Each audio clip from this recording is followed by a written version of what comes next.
आज के दौर में हर चीज़ की उपलब्धता बहुत ही आसान है और वो अत्यधिक मात्रा में भी उपलब्ध है। जैसे सिगरेट रोलिंग मशीन आने के बाद से सिगरेट सस्ती हो गई। 1805 में दर्द निवारक दवाओं के इजाद होने के बाद वो दर्द निवारक दवाएं बहुत आसानी से उपलब्ध होने लगी और लोग उसको नशे की तरह इस्तेमाल करने लग गए। जर्मनी में हीरोइन नामक ड्रग्स का आविष्कार हुआ था। जर्मनी में जर्मन शब्द में हीरोइन का मतलब होता है करेज। उसका आविष्कार हुआ था दर्द को कम करने के लिए। लेकिन आज की डेट में ये एक नशे की तरह इस्तेमाल होने लग गई है। अमेरिका में जब शराब की लत बढ़ने लगी तो सरकार को 1920 से 1933 तक शराबबंदी करनी पड़ी। नतीजा यह हुआ कि आने वाले वर्षों में शराब से होने वाली बीमारियां काफ़ी कम हो गईं और लोगों का जीवन बेहतर सुधर गया। अब एक दूसरी समस्या है कि टेक्नोलॉजी के आने के बाद से किताबें, कहानियाँ और यहाँ तक कि इरोटिक या सेक्सुअल कंटेंट भी एक क्लिक पर उपलब्ध हैं। इस पुस्तक की लेखिका ने बताया है कि उन्होंने ट्विलाइट और इरोटिक नॉवेल्स की ऐसी लत लग गई कि वे अपने काम और परिवार की जिम्मेदारी निभाना ही भूल गई। इंटरनेट पर सेक्स कार्टून तक इतनी आसानी से उपलब्ध हैं कि एक 6 साल का बच्चा भी इन्हें देखकर गलत हरकत करने लगा। एक और उदाहरण में एक व्यक्ति हस्त मैथुन और ऑनलाइन चैट रूम की ऐसी लत का शिकार हुआ कि उसकी शादी टूटने की नौबत आ गई। आजकल माता पिता अपने बच्चों की बहुत ही ज़्यादा सुरक्षा करने लगे हैं। पहले के समय में बच्चों को अनुशासन और सीमाओं के साथ बड़े होते थे। उन्हें कठिनाइयों का सामना करना सिखाया जाता था। यही अनुभव उन्हें मजबूत बनाते थे। लेकिन आज कई पेरेंट्स बच्चों को हर तरह की सुविधा देते हैं और उन्हें दुख से बचाने की कोशिश करते हैं। बच्चों की हर इच्छा तुरंत पूरी करना, उन्हें असफलता का स्वाद न चखने देना या कठिनाई से दूर रखना, यही सब आज की परवरिश में देखने को मिलता है। नतीजा यह है कि बच्चे असली जीवन की चुनौतियों का सामना करने में कमजोर पड़ जाते हैं। अब एक और समस्या आ गई है कि हम लोगों ने दर्द से भागने की आदत बना ली है। हम लोगों का जैसे ही थोड़ा सा खाली समय मिलता है हम लोग मोबाइल उठा लेते हैं, सोशल मीडिया देखने लगते हैं, नेटफ्लिक्स पर फिल्म चला लेते हैं। असल में हम अपने मन को दुख से बचा रहे होते हैं। पहले दवाएं सिर्फ ज़रूरत पड़ने पर खाई जाती थी, लेकिन अब बहुत लोग फील गुड मेडिसिन यानी ऐसी दवाओं का इस्तेमाल करने लगे हैं जो बस मन को थोड़ी देर अच्छा महसूस कराएं। अमेरिका जैसे देश में दर्द से बचने के लिए ज़्यादा दवाएं खाने की वजह से लाखों लोगों की मौत भी हो चुकी है। आजकल बहुत से लोग ऐसे शारीरिक दर्द से परेशान हैं जिनका असली कारण समझ नहीं आता, जैसे complex regional pain syndrome, myofascial pain. Doctor भी कई बार इनका कारण स्पष्ट नहीं कर पाते क्योंकि ये दर्द सिर्फ शरीर का नहीं बल्कि मन की गहराई से जुड़ा होता है। अब सबसे बड़ा सवाल ये है कि जब हमारे पास इतना पैसा, आज़ादी, टेक्नोलॉजी की तरक्की और मेडिकल सुविधाएं हैं, तो फिर हम पहले से ज़्यादा दुखी और दर्द में क्यों दिखाई देते हैं? इसका उत्तर शायद यही है कि हम दुख से बचने की इतनी कोशिश कर रहे हैं कि और ज़्यादा दुखी होते जा रहे हैं। आज हम एक दूसरे से बातें नहीं करते। पहले लोग विचार और अनुभव साझा करते थे। अब ज़्यादातर लोग बस फोटो, सेलिब्रिटी या विज्ञापनों की बातें करते हैं।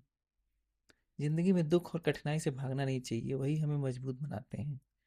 अगर माता पिता बच्चों को हर चीज़ से बचाएंगे तो बच्चे कभी खुद से मजबूत नहीं बन पाएंगे। हमें बच्चों को और खुद को ये सिखाना होगा कि दुख और असफलता भी जिंदगी का हिस्सा है। अब आते हैं हम डोपामीन की तरफ। डोपामीन एक न्यूरोट्रांसमीटर है, यानी दिमाग को ये संदेश पहुंचाने वाला रसायन है। इसका काम है किसी भी चीज़ को चाहने की इच्छा पैदा करना। जैसे जो चूहे होते हैं जिन्हें जेनेटिकली मॉडिफाई करके बनाया जाता है, उनमें डोपामीन बनाने की क्षमता नहीं होती है। उनके पास अगर खाना रख दिया जाता है तो उसको खाने की इच्छा नहीं होती तो खाना नहीं खाते हैं। लेकिन अगर वही खाना उनके मुंह में ज़बरदस्ती डाल दिया जाए तो उसको खाने में उन्हें मज़ा भी आता है और वो खाते भी हैं। अब डोपामीन क्या है? डोपामीन रिलीज होता है कुछ चीज़ों से। जैसे अगर चॉकलेट है तो लगभग 50% ज़्यादा डोपामीन रिलीज होता है, सेक्स से 100%, निकोटीन से 150% और कोकेन से लगभग 225%। अब हमारे दिमाग में प्लेजर और पेन यानी आनंद और दर्द एक ही जगह प्रोसेस होते हैं। हमारा दिमाग एक सेल्फ रेगुलेटिंग सिस्टम की तरह काम करता है जो कि आनंद में और दर्द में बैलेंस बना के चलता है। जब हम ज़्यादा आनंद लेते हैं, जैसे हम चॉकलेट खाना, social media, gaming, phone, shopping, तो हमारा जो तराजू है वो आनंद की तरफ झुक जाता है। लेकिन दिमाग को ये झुका हुआ संतुलन पसंद नहीं है। वो तुरंत दर्द वाले हिस्से को एक्टिवेट कर देता है और इसके लिए यह एक स्वचालित प्रक्रिया है, इसमें हमें कोशिश नहीं करनी पड़ती। जब भी हम ज़्यादा आनंद लेते हैं, शरीर खुद ही बराबरी करने के लिए थोड़ी पीड़ा या खालीपन पैदा करता है। अगर हम बार बार वही चीज़ करते हैं तो दिमाग के जो दर्द वाले हिस्से हैं वो मजबूत हो जाते हैं। नतीजा ये होता है कि अब हमें प्लेजर या आनंद महसूस करने के लिए हमें और ज़्यादा या और नया चाहिए। इसे ही हम सहनशीलता या आदत पड़ जाना कहते हैं। लगातार आनंद लेने के से संतुलन धीरे धीरे पेन की तरफ झुक जाता है, यानी हमें कम आनंद मिलने लगता है और अधिक खालीपन, बेचैनी या उदासी महसूस होने लगती है। वैज्ञानिकों ने पाया कि जब कोई व्यक्ति बार बार डोपामिन बढ़ाने वाली चीजें जैसे drugs, gaming, social media, porn करता है तो दिमाग के डोपामिन रिसेप्टर कमजोर हो जाते हैं। अब जैसे आप कई बार देखे होंगे कि जब आप सिगरेट पीना शुरू करते हैं तो शुरू शुरू में तो आपको अच्छा लगता है, लेकिन जब वो चीज़ें लत लग जाती है तो फिर आपका जो डोपामिन रिलीज है वो कम हो जाता है।